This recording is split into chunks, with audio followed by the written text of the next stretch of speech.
There comes a moment in adulthood when you wake up and realize you're faking it. Faking that you know how to pay your electricity bill. Faking that you understand income tax. Faking that you have control over this strange thing called your life. It's as if all the other adults were given an instruction manual that you never received. You look around and see people walking with purpose, talking about career plans and 5-year goals, while you can barely decide what to have for dinner tonight. They seem to have discovered some fundamental secret about being human, a code you haven't cracked yet. This feeling has a name. It's the vertigo of adulthood. That moment when you realize that growing up isn't about getting answers, but discovering that the questions get more complicated. That being an adult isn't about knowing what to do, but having to decide even when you don't know. Society sold you a beautiful lie, that one day you would become an adult, as if it were a diploma you earn after completing certain requirements.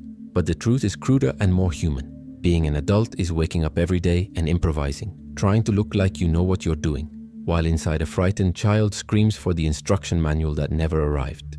Worse still, you've discovered that this feeling doesn't go away at 25, 30 or 35.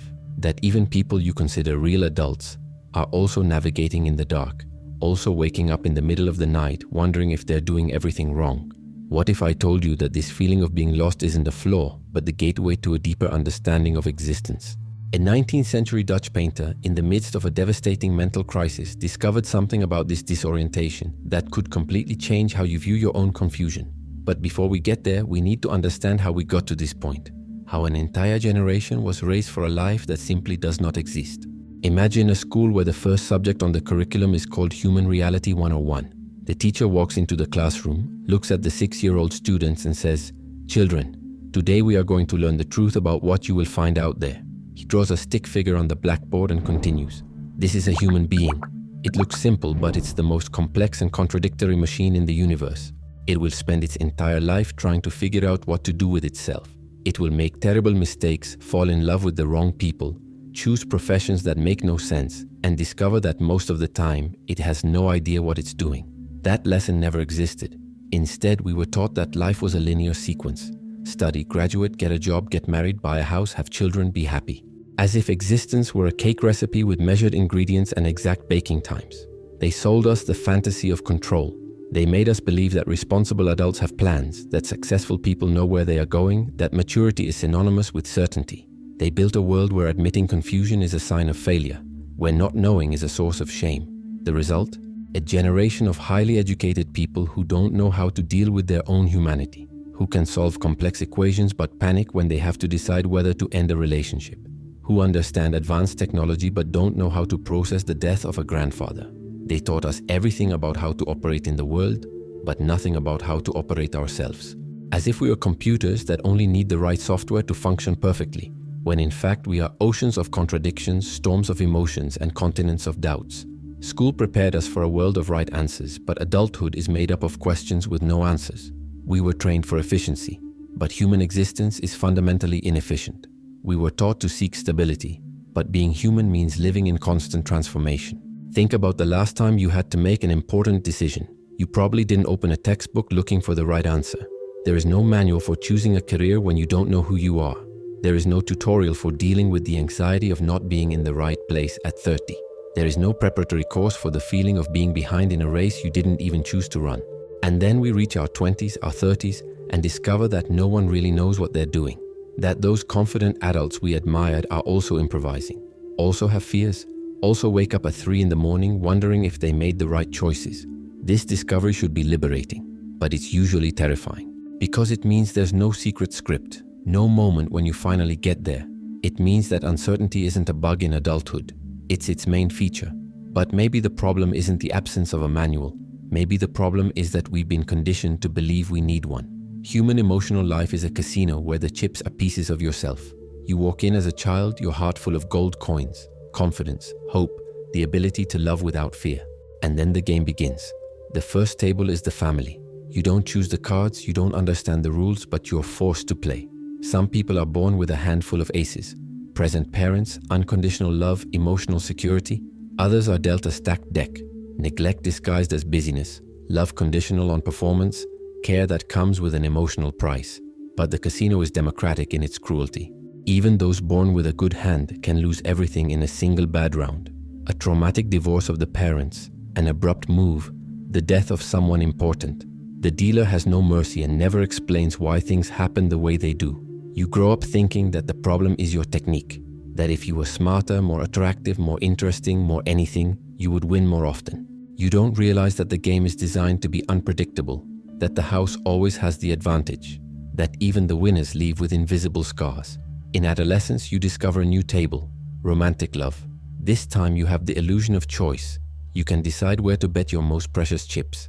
But no one taught you that first love is almost always first trauma. That giving your heart to someone is like handing an unarmed bomb to a child to play with. You learn that people can say "I love you" and disappear the following week. That they can swear eternity and change their minds before the end of the month. That the same touch that calms you today can be taken away tomorrow, leaving your skin hungry for affection that will never return. And the cruelest part, you discover that you are also capable of causing this pain. That you can look into the eyes of someone who loves you and feel absolutely nothing. That you can hurt without meaning to, abandon without malice, be the villain in someone else's love story without even realizing it. With each disappointment, you lose chips. With each betrayal, yours or others, a part of your ability to trust goes away. You start playing more defensively, betting less, protecting more. Some stop playing altogether, closing their hearts like a safe and throwing away the key. Others become addicted to the adrenaline rush of loss. They keep looking for unavailable people, complicated situations, impossible loves, as if pain had become the only way to feel alive. And then there are those who develop a system, calculated emotions, controlled intimacy, love doled out in small, safe amounts. They manage to keep some chips but never experience the thrill of betting everything on one person. Then comes the table of adult friendships. The game here is different, more subtle. The chips are time, emotional availability, genuine presence. You discover that it is possible to spend years considering someone a close friend and realize that there was never any real intimacy. That some people collect friends like trophies, others use them as free therapists. You learn that there are friends for different moments in life, that some people come into your life to teach you a specific lesson and then move on. That loneliness in a crowd is real. You can be surrounded by acquaintances and feel completely isolated. And then there's work, another table at the emotional casino. Here you bet your self-esteem, your vital energy, your sense of purpose. You discover that you can give your best to something that doesn't value you, that you can build entire careers on false versions of who you are. If you pause this video now and look at your own emotional life, you will recognize the casino. You will see the tables where you are still gambling, the chips you have already lost, the bets you are still afraid to make. What no one tells you is that everyone leaves there with empty pockets at some point. That part of the human experience is learning to play even when you know you're going to lose. That courage isn't about never getting hurt, but about continuing to bet even after you discover that the game is forever. But perhaps there is a different way of looking at this experience. A perspective that transforms the inevitability of loss into something that not only makes sense, but can be deeply beautiful.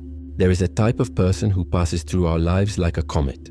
They appear without warning, illuminate everything for a moment, and then disappear, leaving only the memory that something extraordinary happened. Professor Rubens was one of those rare people. He arrived at the school as true masters do, quietly, without fanfare, carrying only a box of slides and a disturbing certainty that education and transformation are one and the same. While other teachers worried about grades and discipline, Rubens seemed interested in something much more dangerous: awakening. The first thing he did was break the rules. No roll call, no tests, no memorization. "You are not here to please me," he said. "You are here to discover that there are worlds within you that have not yet been explored." The principal tried to fit him into the system, and he responded with a 2-question test. His name and why tests are a waste of time. Everyone got an A, and everyone understood that they were in the presence of someone who took the task of dismantling certainties seriously. When Rubens talked about art, he wasn't teaching about paint and canvas. He was teaching about humanity. Each painting he projected on the wall was a window into a different way of seeing, feeling, existing. He didn't explain the paintings. He used them as keys to open doors we didn't even know existed within us. "Art isn't decoration," he used to say. "Art is what happens when someone manages to translate into visible form what we all feel but no one can express." And then he would show you a painting, a simple landscape, an ordinary portrait. And suddenly you saw not just an image but entire universes of emotion and meaning. What made Rubens special wasn't just his knowledge. It was the way he saw each student, as if each one were an unfinished work of art, full of undiscovered potential. He had this rare ability to make you feel interesting, as if your teenage doubts were legitimate philosophical questions. In his classes, time behaved strangely. 50 minutes turned into an entire afternoon, or passed like 5. He created a time bubble where what mattered was not the school schedule, but the speed of thought, the rhythm of discovery. Rubens taught that observation is a skill that can be learned, that the difference between looking and seeing is the same as between hearing and listening. That reality has invisible layers that are only revealed to those who are willing to really pay attention. The world is full of teachers who teach answers, he would say. My job is to teach you to ask better questions. And he did this not through lectures, but through the direct experience of discovering that a simple painting can contain more truth about the human condition than years of conventional classes. There was something almost sacred about the way he conducted his classes. It was not religiosity in the traditional sense, but reverence for the human ability to create beauty from pain, meaning from chaos. He treated each work of art as if it were a sacred relic, not for its monetary value, but for what it represented. Proof that someone had managed to transform suffering into something that touched other souls. Rubens had a theory about why art matters so much. He said that we live in an age of constant noise, where everyone talks but no one really communicates. Art, he explained, is communication at the deepest level. It's one person saying to another, I felt this, and maybe you felt it too, and now neither of us has to feel so alone. He taught us that beauty isn't about perfection, but about truth. That the most moving paintings often come from places of pain, that the most vibrant colors are born from the darkest palettes, that there's a fundamental difference between art that decorates and art that reveals. The last class with Rubens was on a Friday in December. He brought in an image that at first glance seemed disappointing. Yellow flowers painted by someone most students knew only as the guy who cut off his ear. No one expected that class to forever change the way we see pain, beauty, and the possibility of transformation. That afternoon, Rubens didn't just teach us about Van Gogh. He revealed a secret about how to survive humanity itself.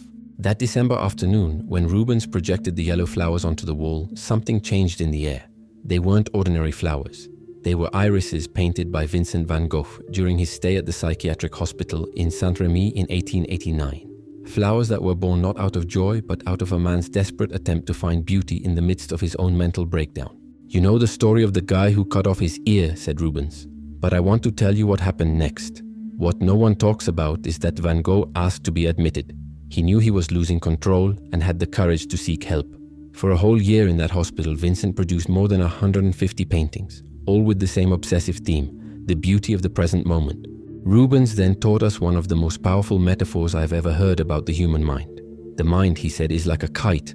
Our body exists here and now, but our consciousness is always flying between the past and the future. Sometimes it's a short flight. You think about what you did yesterday or what you're going to do tomorrow.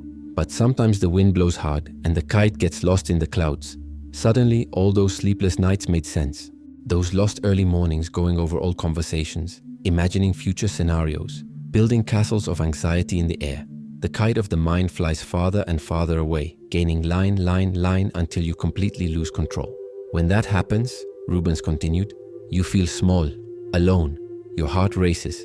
Time falls apart. Past and future become one. It's a terrible feeling because the kite is you, and it's lost in a sky that is also you. How do you save yourself from yourself? Van Gogh discovered the answer in the most unlikely way, by painting hospital corridors, asylum gardens, nurses' faces. When his mind was in turmoil, he would lower his eyes to what was in front of him. A flower, a chair, a pair of old shoes. The solution is not to pull the kite back, Rubens explained. It's to let go of the string. Stop fighting for control and just pay attention to what's here now. Van Gogh couldn't heal himself by fighting his mental demons. He healed himself by contemplating yellow irises with the attention of someone seeing flowers for the first time. It was during this period, while still hospitalized, that he painted the Starry Night. Not as it really was, but as he felt it. The blue brush strokes dancing like invisible wind, the yellow evoking a cosmic grandeur that reminds us we are tiny dots in an ocean full of shining lighthouses. Rubens showed us that there is a fundamental difference between looking and seeing. You look at these flowers and see paint on a canvas. Van Gogh saw proof that it is possible to find beauty in the midst of chaos, that it is possible to transform the deepest pain into something that touches other souls decades later. At that moment, I understood that Rubens was not teaching art history. He was teaching a way to survive humanity itself. The lesson wasn't about Van Gogh, but about us. About how our generation, lost between digital anxieties and existential crises, can find an anchor in the present. The present is not an abstract concept. It is this exact moment in which you are reading these words. It is the sensation of air entering your lungs. It is the weight of your body on the chair. It is the tangible reality that exists before thoughts about it. Van Gogh died young. It's true. He relapsed and took his own life 2 years after leaving the hospital. But during that year of hospitalization, he left us a map. When the mind is lost in the storm of its own creations, there is refuge in the contemplation of what is simple, present, real. Rubens ended the class with a phrase that I carry with me to this day. The earth embraces the flowers. If you look at them with love, they reveal their secret. We don't have to be perfect. We just have to make it to the end of the day alive. 15 years later, when I wake up at 3 in the morning with my mind racing toward imaginary worries, I remember the yellow irises. I remember that healing does not lie in solving all problems, but in finding beauty in what is before me. A cup of coffee, the sound of rain, the silent breathing of the person sleeping next to me. Rubens died without knowing that he planted in me the seed of a simple truth. Our home is in the present, and even on the darkest days, there is always something worthy of contemplation around us. The absurdity is not that we are here without an instruction manual. The absurdity is that we are here, breathing, feeling, creating meaning out of nothing. And that, let's face it, is the most extraordinary thing that has ever happened in the history of the universe. Did this video spark any new thoughts? I'd love to know what you liked best, so please comment below. If you've made it this far, you've already taken a step beyond most people. You watch the videos, you reflect on each idea. Now the question is, how far do you want to go with this? If you want to take the next step and truly apply this knowledge to your life, the codes of the White Rabbit are ready for you. The link is in the pinned comment. Remember, success is a decision. The choice is yours. Count on me and follow the White Rabbit.